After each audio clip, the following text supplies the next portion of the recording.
Veins తో బాధపడుతున్నారా? భారతదేశంలోనే బెస్ట్ ట్రీట్మెంట్ అందించే ఏకైక హాస్పిటల్ ఏవిస్. నమస్తే రమగారు. నమస్తే రమగారు,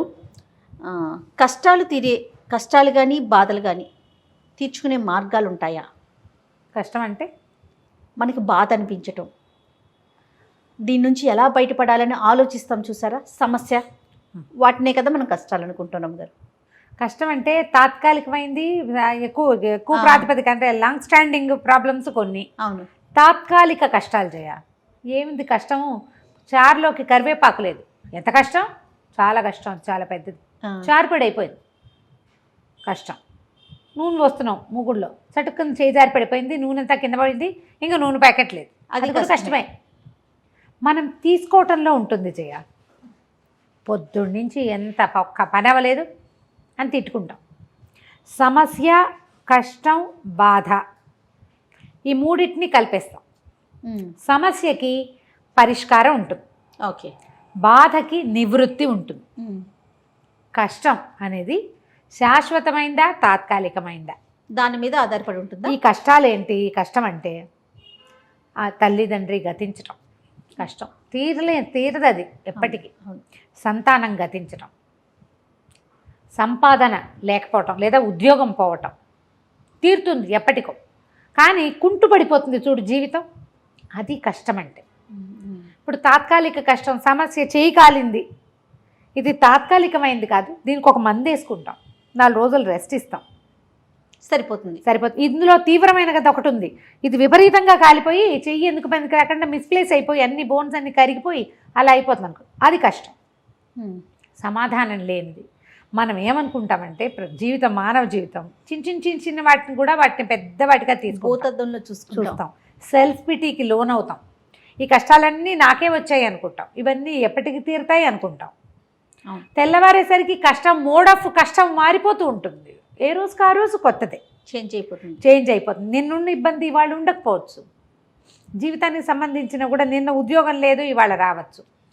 నిన్న ఒంట్లో బాగుండలేదు, ఇవాళ బాగుండొచ్చు. కానీ నిన్న పోయిన నాన్న ఇవాళ రాడు.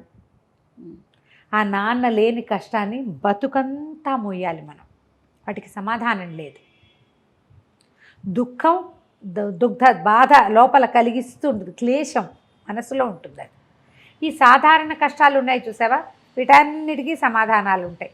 ఇందులో సంతానం లేకపోవటం, మనం ఏదో పూజో పునస్కారమో చేసుకుని సంతానాన్ని కలిగించుకోవచ్చు. ఐవీఎఫ్లు, ఐఓఎఫ్లు నువ్వే బోల్డ్ అని మెథడ్స్ చూపిస్తున్నావు, అదేదో చెయ్యొచ్చు. లేదా ఒక చంటి బిడ్డకి పెంచుకొని దానికి జీవితాన్ని ఇచ్చి అది మన జీవితాల్లో కూడా వెలుగు నింపుకోవచ్చు. బాగుంది కదా, సమాధానం దొరికేస్తుంది. వివాహం కాలేదు, ఈ సంవత్సరం కాకపోతే వచ్చే సంవత్సరం అవుతుంది. ఎవరికో ఆ వివాహం కాకుండా ఆగిపోయింది. దానికోసం ఆ గుళ్ళోకి వెళ్ళండి, ఈ ఊరు వెళ్ళండి, ఇక్కడ ఈ కుజదోషానికి పెళ్లి చేసుకోండి, ఇలా చేసుకోండి, అరటి చెట్టుకి ఇచ్చి పెళ్లి చేయండి చెప్తాం, ఏవో రెమెడీస్. కొంతమందికి సక్సెస్ అవుతాయి, కొంతమందికి అవ్వదు. ఇక ఆ కష్టం తీరేది కాదు. వాటన్నిటి మన జాతకాలని కావచ్చు, మన కర్మానుభవం కావచ్చు, మనదే ఏదైనా ఐడియాలజీ అయ్యి ఉండొచ్చు, రకరకాలు. ఇవి కాకుండా ఉద్యోగం లేకపోవటము, సంపాదన లేకపోవటము, వ్యాపారం పాడైపోవటము, పిల్లలు మాట వినకపోవటము, ఇవన్నీ కష్టాలే కదా. అవును. వీటన్నిటికీ ఎక్కడో చోట ఒక సొలేస్ దొరుకుతూ ఉంటుంది, ఒక ఓదార్పు దొరుకుతుంది, ఒక సమాధానం కూడా దొరుకుతుంది. అన్వేషించాలి అంతే. మొట్టమొదట ఆ అన్వేషణ లోపల చేయాలి. ఇది అసలు పెద్ద కష్టమా? ఇది పెద్ద కష్టం కాదు. లేకపోతే పోనీ, వస్తువు లేదు బాధపడుతున్నావు, పోనీ రేపు వస్తుంది, రాకపోతే పోతుంది. వాడెవడికో అది కూడా లేదు, మనకి ఇంత మాత్రమైనా ఉంది అని నిన్ను నువ్వు సాటిస్ఫై చేసుకోవటంతో సగం కష్టాలు తగ్గిపోతాయి. ఒంటరిగా ఉంటారు కొంతమంది. అమ్మా నాన్న చనిపోతారు, ఆడపిల్లలకి పెళ్ళిళ్ళు కావు, లేదా మగపిల్లలే పెళ్ళిళ్ళు లేకుండా ఉండిపోతారు. మామూలుగా ఏదో ఉద్యోగం సద్యోగం చేసుకుని జీవితం వెళ్ళదీస్తారు, మధ్యలో నాకెవరు లేరు అనే ఫీలింగ్స్ మనని బాధిస్తూ ఉంటాయి. దీనికి సమాధానం లేదు కదా. మరి ఏం చేస్తాం? వెళ్ళిపోయిన అమ్మా నాన్నని తెచ్చుకోలేకపోతాము. మనం ఏం చేయొచ్చు? తాత్కాలికంగా ఇతరులతోటి స్నేహం చేసుకోవచ్చు, ప్రపంచంతో సత్సంబంధాలు పెంచుకోవచ్చు. వాళ్ళెవరో ఏదో చేయలేదన్న మాట వదిలేయండి, ఇది బాగుంటుంది ఇక్కడ హాయిగా. వాళ్ళు వెళ్ళిపోయిన మాట నువ్వు ఎన్నిసార్లు అన్నా ఆ కష్టం తీరదు. ఎన్నిసార్లు చెప్పుకున్నా. ఇది బయటపడే మార్గం అంటారా? బయటపడే మార్గం ఇదే. మనం ప్రపంచంతో సంబంధ బాంధవ్యాలు పెంచుకో. తీరని కష్టాన్ని గురించి ఆలోచించద్దు. తీరగలిగే కష్టాలు ఆటోమేటిక్గా డేస్ వైజ్గా తీరిపోతాయి. కొన్నిటికి నువ్వే ప్రయత్నిస్తావు, కొన్నిటికి ఎక్కడి నుంచి అయినా సహాయం లభిస్తుంది, కొన్ని చోట్ల దైవ సహాయం లభించవచ్చు, కొన్ని కాలక్రమానుగతంగా తీరిపోవచ్చు. చతికిల పడిపోకూడదు, చతికిలు పడకూడదు. నా వల్ల కాదు, నాకు ఎంత కష్టం వచ్చిందని దుఃఖిస్తూ ఎంతసేపు వెళ్ళబోసుకుంటూ ఉంటే నువ్వు ఎప్పటికీ దానికి సొల్యూషన్ వెతకవు. అదే వచ్చి నీ పక్కన నిలబడిన చూడవు, నీకు చెప్పుకోవటంలోనే ఉంటుంది స్వాత్మ ఆనందం. ఇంకా అంతకంటే రెండోది లేదు. నా కష్టాలు ఎవరైనా వినాలి ఎంతసేపు, అంతే. షేర్ చేయాలి, షేర్ చేయటం మీదే ఉంటారు కొంతమంది. వాటికి సొల్యూషన్స్ వెతుకోరు. సింపుల్ సొల్యూషన్స్ కూడా ఉంటాయి కొన్నిటికి. అవును, ఆ వైపు ఆలోచించలేకపోతే. ఇప్పుడు తీరలేని కష్టాలు ప్రతి వాళ్ళకి పెడతారు జయ, ప్రతి వాళ్ళకి పెడతారు.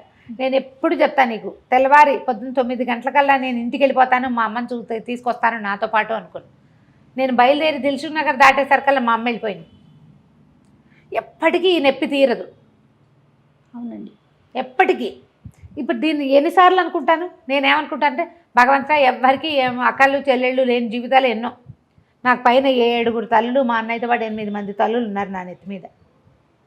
మా అమ్మ వెళ్ళిపోయి వీళ్ళందరినీ నా కోసం ఉంచింది అనుకుంటా. ఇప్పుడు నువ్వు కాబట్టి ఇట్లా అనుకుంటావు, నాకెవ్వరూ లేరు నేనేమనుకోవాలి అంటావు. ఇప్పుడు దానికి సమాధానం ఏమి? నేను ఈ మాట అనుకుంటాను, దానికి ఏం సమాధానం చెప్తాం? అమ్మ వెళ్ళిపోయింది, పిల్ల ఒక్కతే ఉండిపోయింది, ఎట్లా? మిగతా వాళ్ళతో సమాజంతో కలవటమే రమ్మగారు, అంతే. దీనికి సొల్యూషన్ ఏం లేదు, దానికి సొల్యూషన్ లేదు. దీనికి సమాధానం ఏంటంటే ఖచ్చితంగా నువ్వు ప్రపంచంతో, భగవంతుడే దిక్కు. మనం వచ్చేటప్పుడు దీని ప్రతిదానికి మనం ఒక ఆన్సర్ చెప్పుకోవాలి. మనం వచ్చేటప్పుడు ఒంటరిగా వచ్చాం, ఒంటరిగా వెళ్తాం, ఒంటరిగా ఉన్నాం. ఈ ఒంటరి జీవితాన్ని మనం ఏదైనా సన్మార్గంలో ప్రయాణం చేద్దాం, సత్సంగంలోకి వెళ్దాం, 4 స్నేహితులను చేసుకుందాం. రోజు నీ కష్టం ఏకరువు పెట్టుకోవద్దు. ఒంటరిగా ఉండేవాళ్ళు బతకలేరా అని మనల్ని మనం సమాధానపరచుకోవాలి. ఇవే జీవితానికి సమాధానాలు. ప్రతిసారి కాళ్ళలో ముళ్ళు గుచ్చుకుందనుకో, అమ్మో నా కాళ్ళలో ముళ్ళు గుచ్చుకుందో, ఎంత పెద్ద ముళ్ళో, లోపల దిగింది, ఇది చూడు, ఇది పల్లేరు ముళ్ళ, ఇంకో ముళ్ళ, ఇందులో విషం ఉందా, అది నీ టీటీ చేయించుకోవాలి, అది ఇంకా చేయించుకోవాలి. నువ్వు ప్రశ్నిస్తూ ఉంటే టెన్షన్ పెరిగిపోతుంది. ఏడుపు, దుఃఖం 100 మందికి చెప్తావు, 50 మందికి ఫోన్ చేసి చెప్తావు. ఒక ఆన్సర్ చెప్తా దానికి నేను, దేవుడు ఎంత మంచివాడు. కాల్లో గుచ్చుకుంది సరిపోయింది, కంట్లో గుచ్చుకుంటే కరెక్ట్ కదా. సాధారణ కష్టాలన్నిటికీ ఇట్లా మనల్ని మనం సాటిస్ఫై చేసుకోవాలి, తగ్గించుకోవాలి. ఇవి అందరికీ వస్తాయి. ప్రెగ్నెన్సీలు, అందులో బాధలు. 80% ప్రెగ్నెన్సీలు ఒకే రకంగా ఉంటాయి, ఒక 20 స్పెషల్స్. మన కర్మానుభవం అంతే. ఈ కాస్త ఈ 4 రోజులు ఓపిక పడితే మెల్లిగా పిల్ల బయటపడుతుంది, చనిపిల్లని పెంచుకుంటూ మర్చిపోతాం. తాత్కాలిక కష్టం. నాకే ఎందుకు వచ్చింది, నాకే ఇలా ఎందుకు వచ్చింది, నాకే ఎందుకు డయాబెటీస్ వచ్చిందంటే ఏమనుకుంటాం? నీకు చంటి బిడ్డ కంటే చింత ఎక్కువైపోయింది. పిల్లేం బాగా పెరుగుతుంది, నీ చింత పెరుగుతుందిగా అనవసరంగా. అవును. నేను నా ప్రెగ్నెన్సీ ఎంత కష్టపడ్డానని 100 సార్లు చెప్పుకుంటాం. ఎందుకు? ఉపయోగం ఏముంటుంది? ప్రయోజనం లేదు కదా. ఈ కష్టాల కడలిలోంచి బయటపడడానికి ప్రధాన మార్గం చెప్పకపోవటమే. ఇది లోక సహజమని గ్రహించాలి. గ్రహించామా మనం హాయిగా ఉంటాం. కష్టాలు తీరే మార్గం ఇక్కడ ఉంది, లోపల. అంతకంటే రెండోది లేదు. అయితే ఇవి కాకుండా, ఈ సాధారణమైన విషయాలు కాకుండా ఇంకా కొన్ని మనం డిఫీట్ చేయలేనివి, ఎంత ప్రయత్నించినా పోగొట్టుకోలేని ఇబ్బందులు చాలా ఉంటాయి. మీరు మాట్లాడుతుంటేనే నాకు అదే అనిపించింది రమ్మగారు. ఒక్కొక్కరికి ఒక్కొక్క కష్టం. అవును. దాని నుంచి ఎలా బయటపడాలి, బయటపడిపోవాలి. బయటపడటం అంటే కష్టం నుంచి బయటపడలేకపోయినా రమ్మగారు ఏమనిపిస్తుంది అంటే, మనసుకు కొంచెం ప్రశాంతత ఉంటే చాలు, ఆటోమేటిక్గా కష్టాన్ని గట్టెక్కేస్తామన్న ఫీల్ వస్తుంది కదా. వాటి గురించి ఒకదాని తర్వాత ఒకటి చిన్న చిన్న కష్టాలను తీసుకొని మీకు తోచిన సమాధానం, మీకు తోచిన రెమెడీ, సలహా అందించండి రమ్మగారు.